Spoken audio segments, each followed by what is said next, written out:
வணக்கம். இன்றைய முக்கிய செய்திகள். விஜய் பிரச்சாரங்களில் அதிகப்படியான கூட்டம் வருகிறது என தெரிந்தும் முறையான பாதுகாப்பு அளிக்காததே கரூர் உயிரிழப்புகளுக்கு காரணம் என சமூக சேவகர் சார்லஸ் மார்டின் தெரிவித்துள்ளார். மேலும் அரசாங்கத்தின் தவறே இதற்கு காரணமாக உள்ளதாக கூறிய அவர், இவ்விவகாரத்தை சிபிஐ விசாரித்தால்தான் உண்மைகள் வெளிவரும் எனவும் தெரிவித்துள்ளார். செய்தியாளர்களை சந்தித்த சமூக சேவகர் ஜோஸ் சார்லஸ் மார்டின், கரூரில் நடைபெற்ற துயரமான சம்பவத்திற்கு தான் மிகவும் வருத்தப்படுவதாகவும், இந்த மாதிரி ஒரு விஷயம் நடந்திருக்காமல் இருக்க அரசு தான் உரிய நடவடிக்கை எடுத்திருக்க வேண்டும், அரசாங்கத்தின் தவறே இதற்கு காரணமாகத்தான் பார்ப்பதாகவும் தெரிவித்தார். மேலும் கடந்த சில மாதங்களுக்கு முன்பு பெங்களூரில் நடைபெற்ற ஆர்சிபி அணியின் ஐபிஎல் கொண்டாட்டத்தின் போது 2.5 லட்சத்திற்கும் மேல் மக்கள் வந்திருந்தார்கள்.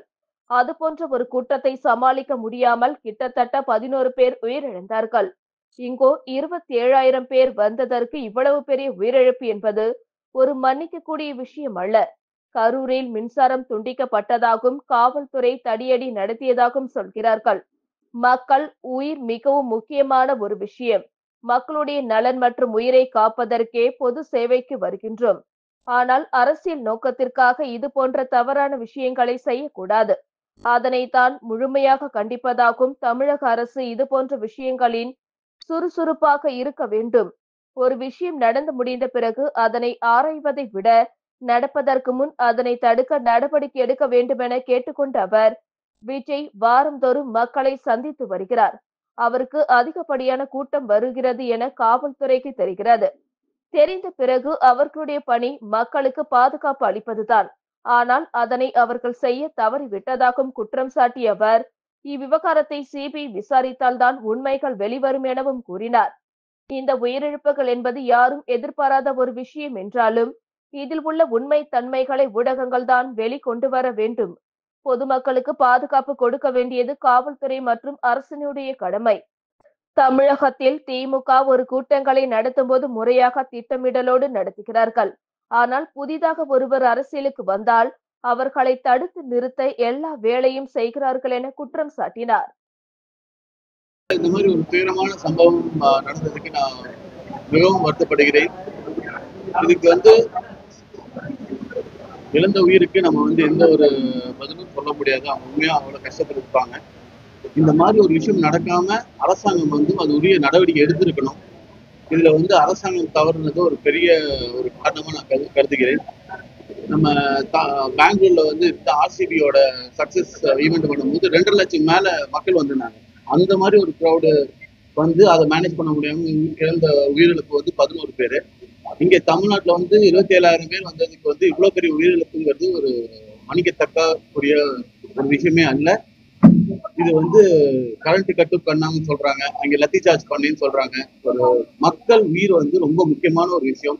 நம்ம இந்த பொது சேவை வரதே மக்களோட நலனுக்கும் மக்களோட உயிரை காக்கிறதுக்கு தான் இங்க வரும். அது இந்த மாதிரி ஒரு தவறான விஷயத்துக்காக பொலிட்டிக்கல் அரசியல் நோக்கத்துக்காக சில இந்த மாதிரி தவறான விஷயம் செய்யக்கூடாது. அதை நான் முழுமையும் கண்டிக்கிறேன். இருக்கலாம், அது சிபிஐ என்கொயரி பண்ணாதான் இது தெரிய வரும். கண்டிப்பா பண்ணணும். சிபிஐ என்கொயரிக்கு இது அனுப்பப்பட வேண்டும்.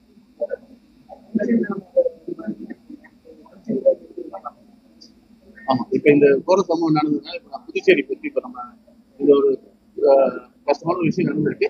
மற்ற விஷயங்கள் நாம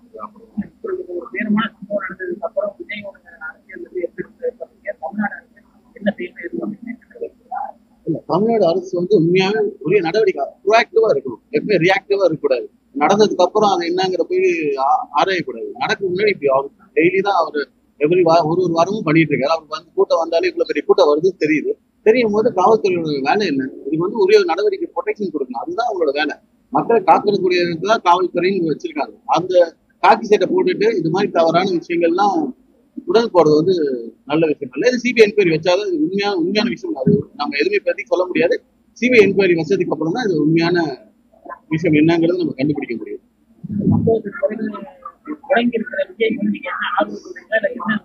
அவரு கண்டிப்பா இப்படி ஒரு உயிரிழப்பு யாருமே எதிர்பார்க்காத ஒரு விஷயம் இப்படி நடந்திருக்கு. யாரா இருந்தாலும் துயரத்தில் தான் இருப்பாங்க. இது கண்டிப்பா மீண்டும் இது வெளில மக்களுக்கே நீங்க இங்க இருக்க மக்கள் கிட்ட வந்து கேட்கும்போது கேள்வி கேட்கும்போது அவங்க உரிய தேர்வான விஷயத்த சொல்றாங்க. இது மீடியா நீங்க தான் மறைக்காம எடுத்து வெளில கோரணும். ஏன்னா நிறைய விஷயம் நிறைய நேரத்தில் என்ன ஆகுதுன்னா மீடியா வந்து ஆளுங்கட்சிக்கு வந்து சப்போர்ட் பண்ணி சில விஷயங்கள் வெளில போடாம போயிடுறீங்க. அதை மட்டும் நீங்க கண்டிப்பாக உண்மையா பப்ளிக் கிட்ட ஆக்சுவல் நடந்த விஷயம் ஒண்ணு இருக்கு. அதை கேட்டு உண்மை என்ன நடந்துச்சுன்னு அதுக்கு இதெல்லாம் வாட்ஸ்அப்ல ஒரு வீடியோவா தான் ஃபார்வர்ட் ஆயிட்டு இருக்கு. அதை வந்து நீங்க நியூஸ் மீடியா எடுத்து போட்டாதான் மக்களுக்கு தெரிய வரும். இது உரிய நடவடிக்கை உங்ககிட்ட தான் அந்த எவிடன்ஸ் இருக்கு. உங்களால தான் அது முடியும். நீங்க தான் அதை எடுத்து பண்ணணும். இல்ல விஜய்க்கு நீங்க வந்து அறிவுரையா இந்த ஆலோசனை ஆதரவு என்ன செய்யணும் அப்படிங்கிற மாதிரி ஒரு சூழ்நிலை எதிர்பார்க்குறீங்க? இல்லைங்க, அவர் சைட்ல அவரும் தக்க நடவடிக்கைகள் எடுக்கப்பட வேண்டும். அவரும் உட்கார்ந்து அவங்க டீம் அவங்க கூட இருக்க டீமும் வந்து பக்காவா பிளான் பண்ணணும். இது எல்லாமே இருக்கு. அது போக அரசாங்கம் இது 2 பேரும் சேர்ந்து பண்ணும்போது தான் இது ஒரு 2 கரவசம் வருமே தவிர இது வந்து நம்ம ஒரு ஒரு நபரா இது வந்து பண்ண முடியாது. இது வந்து அரசாங்கம் பொதுமக்களுக்கு பாதுகாப்பு கொடுக்க வேண்டியது ஒரு காவல்துறையும் கரண்ட் அரசாங்கத்தோட வேலை. தமிழ்நாடு அரசு ஒரு நம்பர் ஆணையம் ஏற்றிருக்காங்க. அதை நீங்க எப்படி மக்களுக்கு இல்ல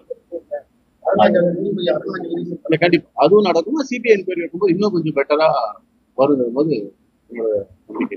தமிழக நீதிகளுக்கு ஒரு குற்றச்சாட்டு என்னன்னா, நாங்க கேட்கிற இடத்த பொருத்த பார்த்தாங்க. அவங்க குறிப்பிட்ட இடத்துல விசாரியான அதே போல கோழிக்கும் வந்து சரியான பாதுகாப்பு இந்த கருத்து எப்படி இந்த கருத்து விபத்துக்கும் அப்படி பாருங்க. ஆமா, ஏன்னா அது கேட்கிற வந்து இதே டிஎம்கே ஒரு மீட்டிங் நடக்கும்போது பாத்தீங்கன்னா அது கரெக்டா பக்காவா பிளான் பண்ணி ஆர்கனைஸா பண்றாங்க. அதே மாதிரி இப்ப புதுசா ஒருத்தவங்க வளர்ந்து வந்தாங்கன்னா இந்த மாதிரி அவங்களை தடுத்து நிப்பாட்டுறதுக்கு எல்லா வழியும் செய்யறாங்க. இதெல்லாம் பண்ணக்கூடாது. அரசியல் வந்து உயிரிழப்புங்கிறது ஒரு மக்களோட உயிரை அவங்க வாழ்வாதாரத்தை இன்க்ரீஸ் பண்றது டெவலப் பண்ணணும் அவங்களுக்கு நல்ல ஒரு வாழ்க்கை கொடுக்கணும்னு தான் அரசியல் இருக்கிறோம். இதை விட்டுட்டு நம்ம போய் இந்த மாதிரி தவறான செயல்கள் செய்யக்கூடாது.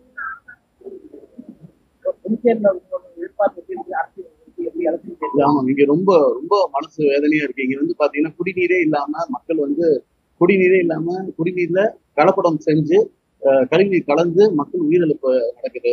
இங்க இருக்கிற முதலமைச்சர் பாத்தீங்கன்னா அவர் சுயமா இந்தியாவிலே 6வது பணக்கார முதலமைச்சரா இருக்காரு.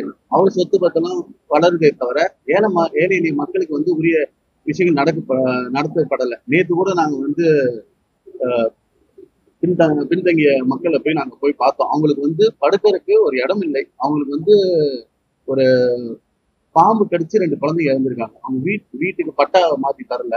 இந்த மாதிரி பிரச்சனைகள் பார்த்தா 1008 பிரச்சனைகள் இருக்கு. இங்க உள்ள இறங்கி பார்த்ததான் தெரியுது அரசாங்கம் எந்த ஒரு நடவடிக்கையுமே இங்க எடுக்காம இருக்கு. 25 வருஷமா அவர் உறங்கி கொண்டுதான் இருந்திருக்கிறாரே தவிர மக்களுக்கு எதுவும் வளர்ச்சி நடந்த மாதிரி இங்க எதுவும் தெரியவில்லை.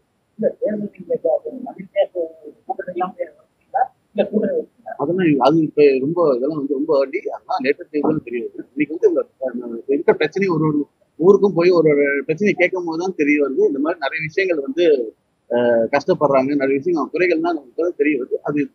அதுக்கு ஏற்றபடி ஃபர்ஸ்ட் நான் எங்களால முடிஞ்ச உதவி நான் டைரக்டா இறங்கி செய்யறேன். அன்னைக்கு அந்த சமுதாயத்தை சார்ந்தவங்களுக்கு வந்து கல்வி வசதி கேட்டாங்க. அந்த கல்வி வசதிக்கு நேற்றே ஒரு பொண்ணுக்கு டாக்டர் படிக்க ஃபர்ஸ்ட் இயருக்கு ஒரு 1.5 லட்சம் அந்த மாதிரி சின்ன எங்களால் முடிச்சுதான் உதவி பண்றோம். இன்னொன்னு இவங்களுக்கு ஒரு ஈகோ சிஸ்டம் பண்ணிட்டாங்க. ஏன்னா அவங்களுக்கு வேலை வாய்ப்போ அவங்களுக்கு எங்கேயும் படிச்சுட்டு வேலை வாய்ப்பு இல்லை, படிக்கிறதுக்கும் அவங்களுக்கு வசதி இல்லை. ஸோ இந்த மாதிரி படுக்கிறதுக்கு வசதி இல்லை. அவங்களால ஒரு கொசுக்கடியிலையும் வீடாவே இல்லை. அது வந்து ஒரு கூரையை மட்டும் வச்சுக்கிட்டு தான் அவங்க தங்கியிருக்காங்க. ரொம்ப கஷ்ட நிலைமையில அண்டர் ப்ராவர்ட்டி ரெட் கார்டுல வந்து இங்க ரொம்ப பேர் அண்டர் ப்ராவர்ட்டியில தான் இன்னும் புதுச்சேரி இருக்கே தவிர ஒரு இது வந்து கண்டிப்பா இந்த சூழ்நிலை மாற்றப்படலாம்.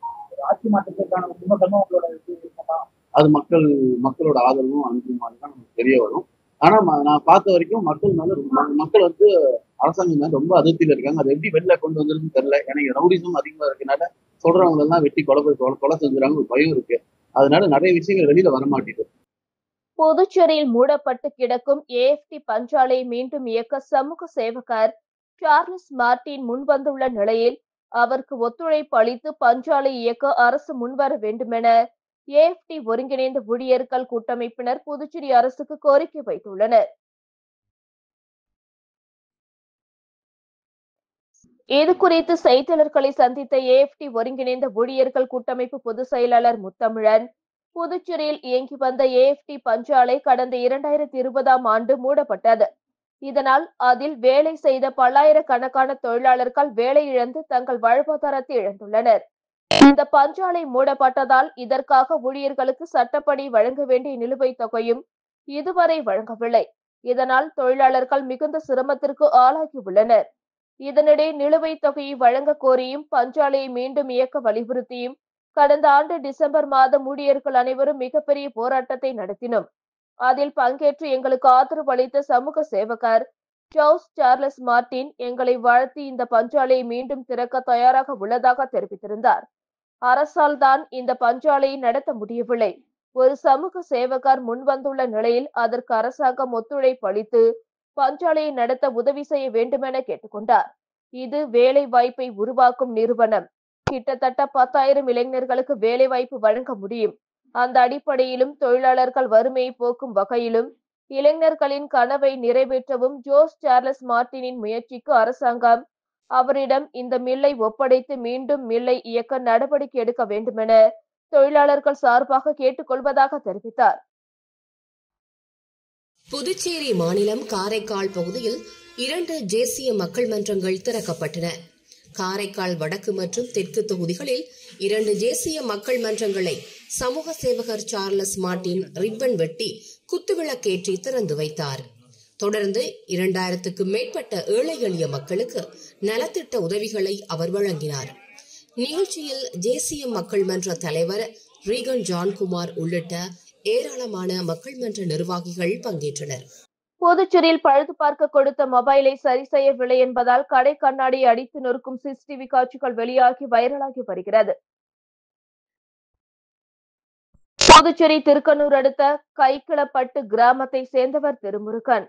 இவர் திருக்கனூர் சரஸ்வதி நகர் செல்லும் சாலையில் மொபைல் போன் கடை நடத்தி வருகிறார். இவரது கடைக்கு குனிச்செம்பட்டை சேர்ந்த சுரேஷ் என்பவர் 2 நாட்களுக்கு முன் தனது மொபைலை சரி செய்ய கொடுத்திருந்தார். நேற்றிரவு சுரேஷ் மற்றும் அவரது நண்பர் இருவரும் கடைக்கு சென்று சரி செய்த கொடுத்த மொபைலை கேட்டுள்ளனர். அப்பொழுது மொபைல் போன் இன்னும் சரி செய்யவில்லை என கடைக்காரர் தெரிவித்ததால் ஆத்திரம் அடைந்த சுரேஷ் மற்றும் அவரது நண்பர் கடையின் கண்ணாடியை உடைத்து சேதப்படுத்தினர். புகாரின் பேரில் திருக்கனூர் சப் இன்ஸ்பெக்டர் பிரியா மற்றும் போலீசார் விசாரணை செய்து வருகின்றனர். கடையின் கண்ணாடியை உடைக்கும் சிசிடிவி கேமரா காட்சிகள் தற்பொழுது சமூக வலைதளத்தில் வைரலாகி வருகிறது. திருபுவனை தொகுதிக்குட்பட்ட கொத்தப்புரி நத்தம் கிராமத்தில் பொதுப்பணித்துறையின் சார்பில் ரூபாய் 37.32 லட்சம் செலவில் புதிதாக அங்கன்வாடி மையம் கட்டுவதற்கான கட்டுமான பணியை அங்காளன் எம்எல்ஏ தொடங்கி வைத்தார். புதுச்சேரி அரசு மகளிர் மற்றும் குழந்தைகள் மேம்பாட்டுத்துறையின் மூலம் திருபுவனை சட்டமன்ற தொகுதிக்குட்பட்ட கொத்தப்புரி நத்தம் கிராமத்தில் புதுச்சேரி பொதுப்பணித்துறை கட்டடங்கள் மற்றும் சாலைகள் வடக்கு கோட்டத்தின் சார்பில் புதிய அங்கன்வாடி மைய கட்டட கட்டுமான பணிக்கான பூமி பூஜை விழா நடந்தது. விழாவிற்கு தொகுதி எம்எல்ஏ அங்காளன் தலைமையேற்று பூமி பூஜை செய்து பணியை தொடங்கி வைத்தார். புதுச்சேரி பொதுப்பணித்துறை கட்டடங்கள் மற்றும் சாலைகள் வடக்கு கோட்ட செயற்பொறியாளர் எஸ் வைத்தியநாதன், உதவி பொறியாளர் கே சீனிவாசராம், இளநிலை பொறியாளர்கள் தேவேந்திரன், கிருபாகரன் ஆகியோர் முன்னிலை வகித்தனர். நிகழ்ச்சியில் ஒப்பந்ததாரர் எஸ் யாழினி மற்றும் கிராம முக்கியஸ்தர்கள், திருபுவனை தொகுதி தேசிய மக்கள் மன்ற நிர்வாகிகள் மற்றும் பொதுமக்கள் உட்பட பலர் கலந்து கொண்டனர். புதுச்சேரி அய்யனார் நகர் ஸ்ரீ வெள்ளந்தாங்கி அய்யனார் ஆலயத்தில் எழுந்தருளி உள்ள ஸ்ரீ சண்டிகா பரமேஸ்வரி அம்மனுக்கு மகா சண்டியாகம் நடைபெற்றது. இதில் ஏராளமான பக்தர்கள் கலந்து கொண்டு தரிசனம் செய்தனர். புதுச்சேரி அய்யனார் நகர் ஸ்ரீ வெள்ளந்தாங்கி அய்யனார் ஆலயத்தில் அருள்பாலிக்கும் ஸ்ரீ சண்டிகா பரமேஸ்வரி 18 திருக்கரங்களுடன் அய்யனார் ஆலயத்தில் அருள்பாலிக்கிறார். அப்பேற்பட்ட அன்னையை வணங்கினால் நோயின்மை, வறுமை, பகை போன்றவை நீங்கும் என்பது ஐதீகம். அந்த வகையில் ஸ்ரீ வெள்ளந்தாங்கி அய்யனார் தேவஸ்தானத்தில் எழுந்தருளி உள்ள ஸ்ரீ சண்டிகா பரமேஸ்வரிக்கு ஸ்ரீ மகா சண்டியாகம் வெகு விமர்சையாக நடைபெற்றது.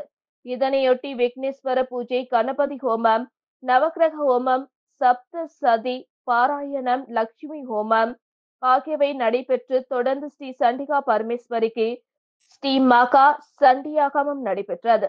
இதனைத் தொடர்ந்து விசேஷ பூஜையில் அத்தியாயத்திற்குரிய புடவை, சௌபாக்கிய திரவியங்கள், பழம், மாலை, பூஜைக்குரிய பொருட்கள், மெட்டி, மாங்கல்யம் முதலியன முறத்தில் வைத்து யாகத்தில் சமர்ப்பணம் செய்யப்பட்டது. தொடர்ந்து தேவார இன்னிசையும் நாதஸ்வர தவில் இன்னிசையுடன் மகாயாக வைபவம் நடைபெற்றது. இந்த நிகழ்ச்சியில் சட்டமன்ற உறுப்பினர் நேரு உள்ளிட்ட ஏராளமான பக்தர்கள் மற்றும் பொதுமக்கள் கலந்து கொண்டனர். நிகழ்ச்சிக்கான ஏற்பாடுகளை ஆலய அறங்காவலர் குழுவினர் செய்திருந்தனர். புதுச்சேரி பல்கலைக்கழக காரைக்கால் கிளையில் மாணவிக்கு பாலியல் தொந்தரவு கொடுத்த பேராசிரியர் மீது நடவடிக்கை எடுக்க வலியுறுத்தி காரைக்கால் மக்கள் போராட்ட குழுவினர் ஆர்ப்பாட்டத்தில் ஈடுபட்டனர். காரைக்கால் பல்கலைக்கழகத்தில் மாணவிகளுக்கு பாலியல் தொல்லை கொடுத்த புதுச்சேரி பல்கலைக்கழகத்தின் காரைக்கால் பேராசிரியர் மாதவையா மீது நடவடிக்கை எடுக்க வலியுறுத்தியும் ஓய்வு பெற்ற நீதிபதி மற்றும் IAS அதிகாரிகள் கொண்ட குழுவை வைத்து விசாரணை நடத்த வேண்டும் என வலியுறுத்தி காரைக்கால் மக்கள் போராட்ட குழுவினர் புதுச்சேரி பல்கலைக்கழகத்தின் காரைக்கால் கிளை வாயிலில் முற்றுகை போராட்டத்தில் ஈடுபட்டனர்.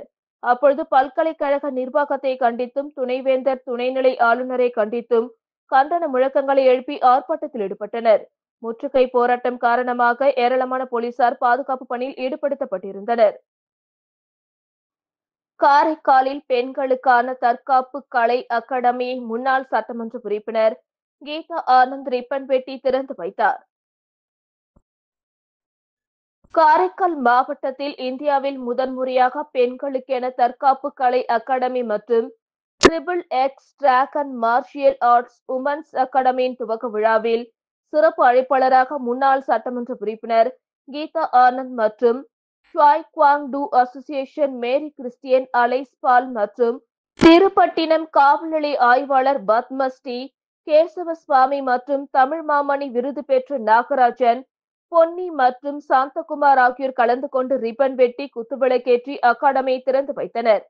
மேலும் இந்நிகழ்ச்சியில் XXX dragon martial arts women's அகாடமியின் பயிற்சியாளர்களும் மாணவர்களும் ஒன்றிணைந்து சாகச நிகழ்ச்சிகளை சிறப்பாக செய்து காட்டினர். மேலும் இந்நிகழ்ச்சியில் கலந்து கொண்ட சிறப்பு விருந்தினர்களுக்கு பயிற்சியாளர்கள் சிவரஞ்சனி, சுபாஷினி ஆகியோர் சால்வி அணிவித்து நினைவு பரிசு வழங்கினர்.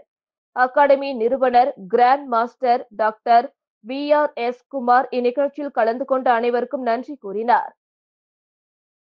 காவிரி டெல்டா பகுதியில் ஹைட்ரோ கார்பன் எடுக்க அனுமதி அளித்துள்ள மத்திய அரசை கண்டித்து காரைக்காலில் விவசாயிகள் கண்டன ஆர்ப்பாட்டத்தில் ஈடுபட்டனர். தமிழகத்தின் காவிரி டெல்டாவின் தஞ்சாவூர், திருவாரூர், நாகப்பட்டினம், மயிலாடுதுறை உள்ளிட்ட 7 மாவட்டங்களை கடந்த அதிமுக ஆட்சியில் பாதுகாக்கப்பட்ட வேளாண் மண்டலமாக அறிவிக்கப்பட்டது. பாதுகாக்கப்பட்ட வேளாண் மண்டல பகுதியில் ஹைட்ரோ கார்பன், மீத்தேன் உள்ளிட்ட திட்டங்கள் அனுமதிக்கப்படாது என அதில் தெரிவிக்கப்பட்டு இந்த தீர்மானம் தமிழக சட்டப்பேரவையில் ஒருமனதாக நிறைவேற்றப்பட்டது. இந்நிலையில் தற்பொழுது டெல்டா மாவட்ட பகுதிகளில் உள்ள 3 இடங்களில் ஹைட்ரோ கார்பன் திட்டங்களுக்கு மத்திய அரசு அனுமதி அளித்துள்ளது. பாதுகாக்கப்பட்ட வேளாண் மண்டல பகுதியில் ஹைட்ரோ கார்பன் திட்டத்தை செயல்படுத்த முயற்சிக்கும் மத்திய அரசை கண்டித்தும் அறிவிக்கப்பட்ட ஹைட்ரோ கார்பன் திட்டத்தை திரும்ப பெற வலியுறுத்தியும் தமிழ்நாடு விவசாயிகள் சார்பில் 7 மாவட்ட விவசாயிகள் காரைக்காலில் உள்ள ONGC நிறுவன வாயிலில் கண்டன ஆர்ப்பாட்டத்தில் ஈடுபட்டனர். 500க்கும் மேற்பட்டோர் கலந்து கொண்ட இந்த கண்டன ஆர்ப்பாட்டத்தில் ஹைட்ரோ கார்பன் திட்டத்தை திரும்ப பெற வலியுறுத்தியும் முழக்கங்களை எழுப்பி ஆர்ப்பாட்டத்தில் ஈடுபட்டனர்.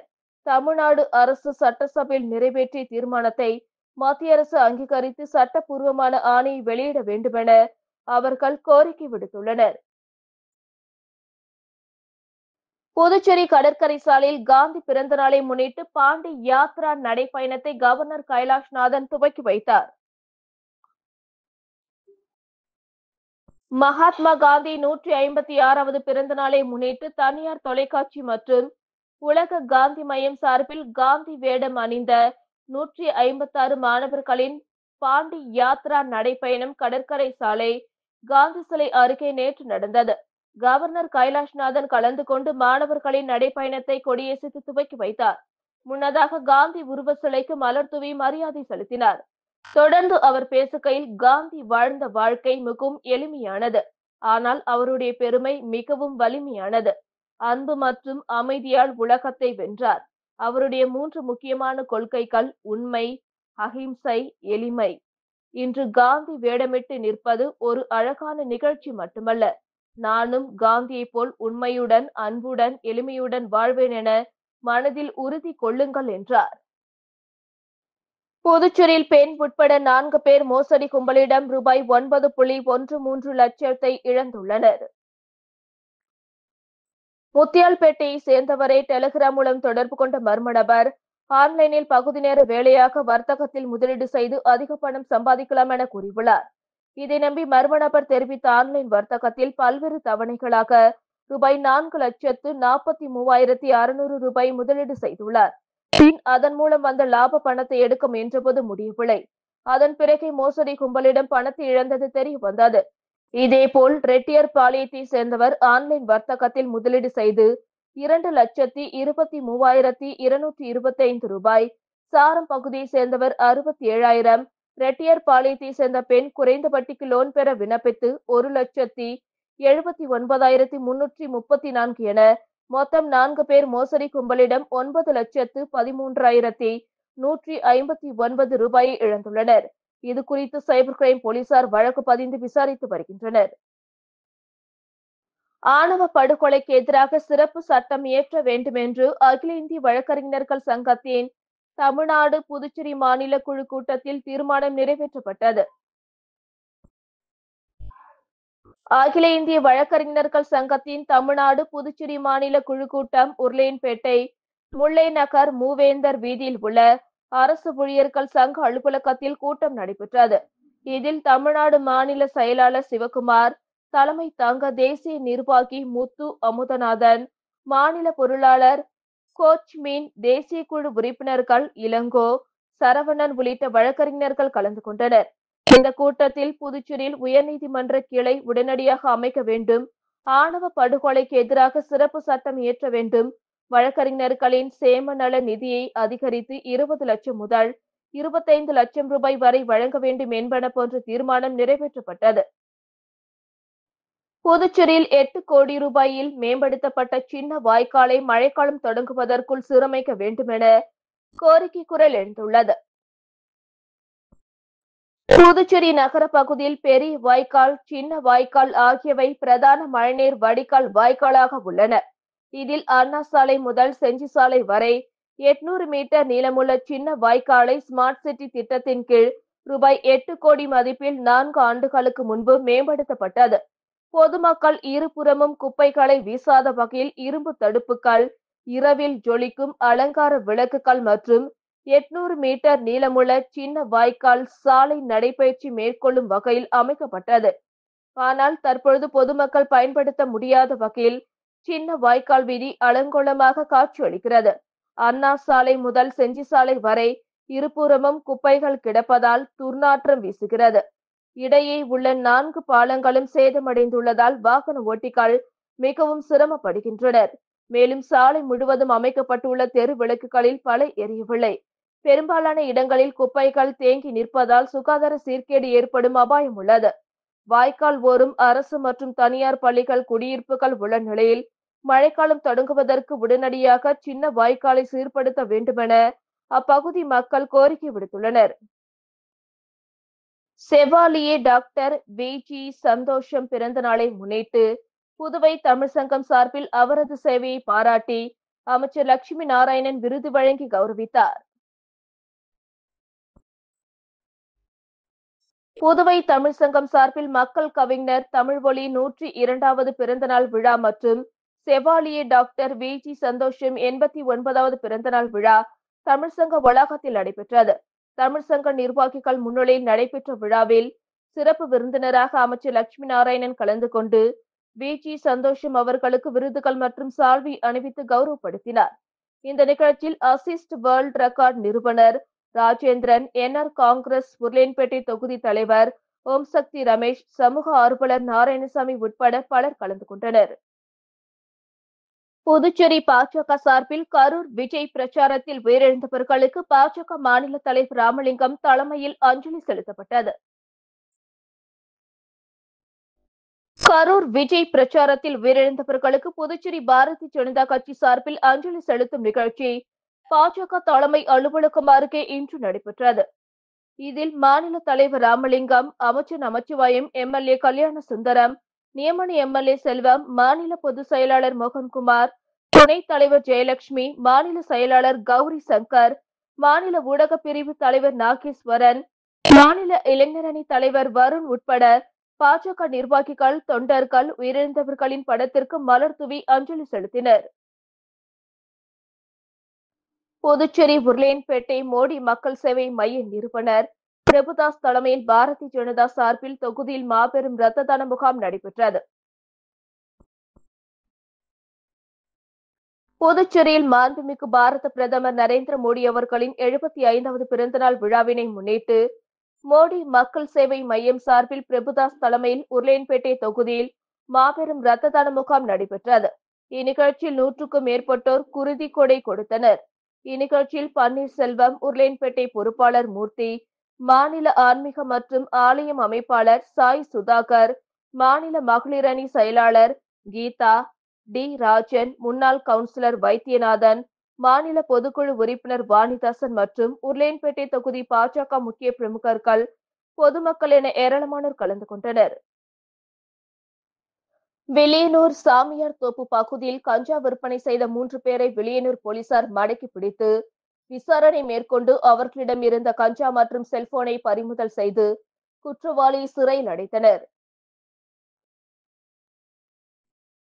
புதுச்சேரி வில்லியனூர் காவல் நிலையத்திற்குட்பட்ட சாமியார் தோப்பு பகுதியில் சிறுவர்கள் மற்றும் இளைஞர்களுக்கு கஞ்சா விற்பனை செய்வதாக ரகசிய தகவல் கிடைத்ததன் அடிப்படையில் விரைந்து சென்ற வில்லியனூர் போலீசார் கஞ்சா விற்பனை செய்த 3 பேரை பிடித்து காவல் நிலையம் அழைத்து வந்து விசாரணை மேற்கொண்டதில் கனுவாப்பேட்டை பகுதியை சேர்ந்த மூர்த்தியின் மகன் விண்ணரசன் என்கிற தினேஷ் என்பதும் அவருடன் கஞ்சா விற்பனையில் ஈடுபட்ட மற்ற 2 பேரும் சிறுவர்கள் என்பதும் தெரிய வந்தது.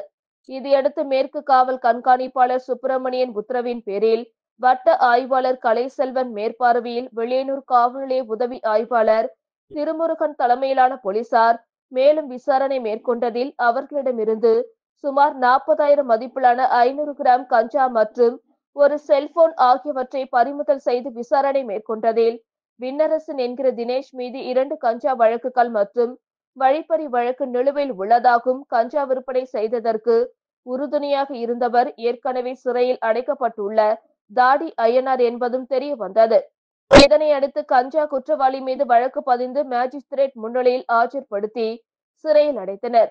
மேலும் கஞ்சா விற்பனையில் ஈடுபட்ட 2 சிறார்களை சிறுவர் சீர்திருத்த பள்ளிக்கு அனுப்பி வைக்கப்பட்டனர். பயிர் உற்பத்தி தொழில்நுட்ப திட்டத்தின் கீழ் பயிர் உற்பத்தி ஊக்கத்தொகையாக புதுச்சேரி பிராந்தியத்தை சேர்ந்த 1891 விவசாயிகளுக்கு 1.15 கோடி ரூபாய் மானியம் விடுவிக்கப்பட்டுள்ளது. இது குறித்து வேளாண் துறை அமைச்சர் ஜெயக்குமார் வெளியிட்டுள்ள செய்திக்குறிப்பில், நலத்துறையின் மூலம் வேளாண் மற்றும் விவசாயிகள் பயிர்கள் சாகுபடியினை ஊக்குவிக்கவும், விவசாயிகள் பயிர் சாகுபடியில் முதலீடு செய்யும் இடுபொருட்கள் மற்றும் பயிர் உற்பத்தி பண்ணை செலவினங்களை ஈடுகட்ட பயிர் உற்பத்தி ஊக்கத்தொகை வழங்கப்பட்டு வருகிறது.